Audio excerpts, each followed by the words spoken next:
യുദ്ധം അവസാനിക്കുന്നു എന്ന് അമേരിക്കൻ പ്രസിഡന്റ് പറയുമ്പോഴും ഇസ്രായേലിന് നേരെ ആക്രമണങ്ങൾ നടത്തുകയാണ് ഇറാൻ. 10-ലധികം ബാലിസ്റ്റിക് മിസൈലുകൾ ഇറാൻ വിക്ഷേപിച്ചതായി ഇസ്രായേൽ പ്രതിരോധ സേനയെ ഉദ്ധരിച്ച് ടൈംസ് ഓഫ് ഇസ്രായേൽ റിപ്പോർട്ട് ചെയ്തു. കഴിഞ്ഞ 2 ആഴ്ചക്കിടെ നടന്ന ഏറ്റവും വലിയ ആക്രമണമാണ് ഉണ്ടായതെന്നും റിപ്പോർട്ടുണ്ട്. ഇറാൻ തൊടുത്ത മിസൈലുകളുടെ കൃത്യമായ കണക്ക് ഇസ്രായേൽ പുറത്തുവിട്ടിട്ടില്ല. മിസൈലുകൾ പതിച്ചും പ്രതിരോധ സംവിധാനങ്ങൾ അതിനെ തകർത്തപ്പോൾ ഉണ്ടായ അവശിഷ്ടങ്ങൾ വീണും വ്യാപകമായ നാശനഷ്ടങ്ങൾ ഉണ്ടായിട്ടുണ്ട്. സംഭവത്തിൽ 14 പേർക്ക് പരിക്കേറ്റതായി ടൈംസ് ഓഫ് ഇസ്രായേൽ റിപ്പോർട്ട് ചെയ്തു. യുദ്ധത്തിന്റെ ആദ്യ ഘട്ടങ്ങളിൽ ദിനം പ്രതി 90ഓളം മിസൈലുകളാണ് ഇറാൻ വിക്ഷേപിച്ചിരുന്നത്. എന്നാൽ കഴിഞ്ഞ 2 ആഴ്ചയായി അത് 10 മുതൽ 15 വരെയായി കുറച്ചിരുന്നു. കഴിഞ്ഞ ദിവസം ഉച്ചവരെ നടന്ന ആക്രമണങ്ങളിൽ 1-2 മിസൈലുകളാണ് ഇറാൻ പ്രയോഗിച്ചത്. അതിൽ നിന്ന് വ്യത്യസ്തമായി പെട്ടെന്നുണ്ടായ ആക്രമണത്തിന്റെ ഞെട്ടലിലാണ് ഇപ്പോൾ ഇസ്രായേൽ പ്രതിരോധ സേന. അതേസമയം ഹോർമൂസ് കടലിടുക്ക് ഇറാൻ അടച്ചതിനെ തുടർന്ന് പ്രതിസന്ധി രൂക്ഷമായി തുടരുകയാണ്. ഡൊണാൾഡ് ട്രംപിന്റെ സമ്മർദ്ദ തന്ത്രങ്ങൾക്ക് വഴങ്ങി ഹോർമൂസ് കടലിടുക്ക് തുറന്നു കൊടുക്കില്ലെന്ന് ഇറാൻ റവല്യൂഷണറി ഗാർഡ് കോർപ്സ് പ്രസ്താവിച്ചിട്ടുണ്ട്. മേഖലയിലെ സ്ഥിതിഗതികൾ തങ്ങളുടെ പൂർണ്ണമായ ആധിപത്യത്തിലാണെന്നും ശത്രുക്കൾക്ക് മുന്നിൽ മുട്ടുമടക്കില്ലെന്നും ഇറാൻ വ്യക്തമാക്കി. ഇറാൻ വെടിനിർത്തലിനായി തന്നെ സമീപിച്ചു എന്ന ഡൊണാൾഡ് ട്രംപിന്റെ അവകാശവാദത്തിന് പിന്നാലെയാണ്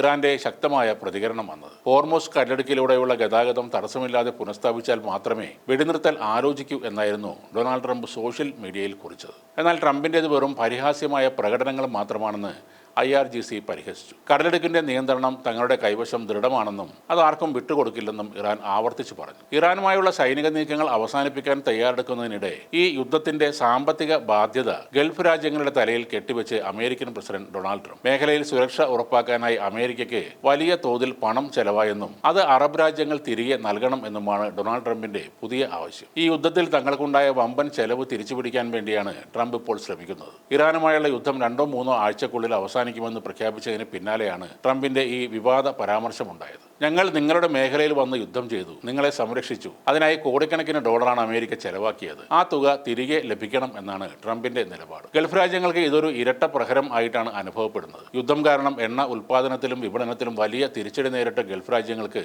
അമേരിക്കയുടെ ഈ ആവശ്യം വലിയ സാമ്പത്തിക പ്രത്യാഘാതങ്ങൾ ഉണ്ടാക്കും. സൗദി അറേബ്യ, UAE ഉൾപ്പെടെയുള്ള രാജ്യങ്ങളോടാണ് ഡൊണാൾഡ് ട്രംപ് ഇപ്പോൾ പണം ആവശ്യപ്പെട്ടിരിക്കുന്നു. ഭീഷണിയുടെ സ്വരത്തിൽ തന്നെയാണ് ഇപ്പോൾ ഡൊണാൾഡ് ട്രംപ് സംസാരിക്കുന്നത്. പണം നൽകാൻ തയ്യാറായില്ല എങ്കിൽ ആ മേഖലയിലെ സൈനിക പിൻബലം പിൻവലിക്കുമെന്ന സൂചനയും വൈറ്റ് ഹൗസ് നൽകുന്നുണ്ട്. അമേരിക്കൻ സൈന്യം പിന്മാറിയാൽ ഉണ്ടാകാൻ പോകുന്ന സുരക്ഷാ ഭീഷണിയെക്കുറിച്ചും ട്രംപ് അറബ് രാജ്യങ്ങളെ ഓർമ്മപ്പെടുത്തുകയും ചെയ്തു. ഇതോടെ ആഗോള വിപണിയിൽ ആശങ്ക വർദ്ധിക്കുകയാണ്. യുദ്ധം അവസാനിക്കുമെന്ന വാർത്തകൾക്കിടയിലും ട്രംപിന്റെ ഈ കടുത്ത നിലപാട് ഗൾഫ് മേഖലയിലെ രാഷ്ട്രീയ സാഹചര്യങ്ങൾ വീണ്ടും വഷളാക്കാൻ സാധ്യതയുണ്ടെന്നാണ് രാഷ്ട്രീയ നിരീക്ഷകർ കണക്കുകൂട്ടുന്നത്. യുദ്ധം തീർന്നാലും ഗൾഫ് രാജ്യങ്ങൾക്ക് സമാധാനം ലഭിക്കില്ല എന്ന സൂചനയാണ് ട്രംപിന്റെ ഈ നീക്കം നൽകുന്നത്. പശ്ചിമേഷ്യൻ സമാധാനത്തിന് ട്രംപ് മുന്നോട്ട് വെച്ച 15 നിർദ്ദേശങ്ങളിലും ഈ സാമ്പത്തിക ഇടപാടുകളെക്കുറിച്ചുള്ള പരാമർശങ്ങൾ ഉണ്ടെന്നാണ് റിപ്പോർട്ടുകൾ.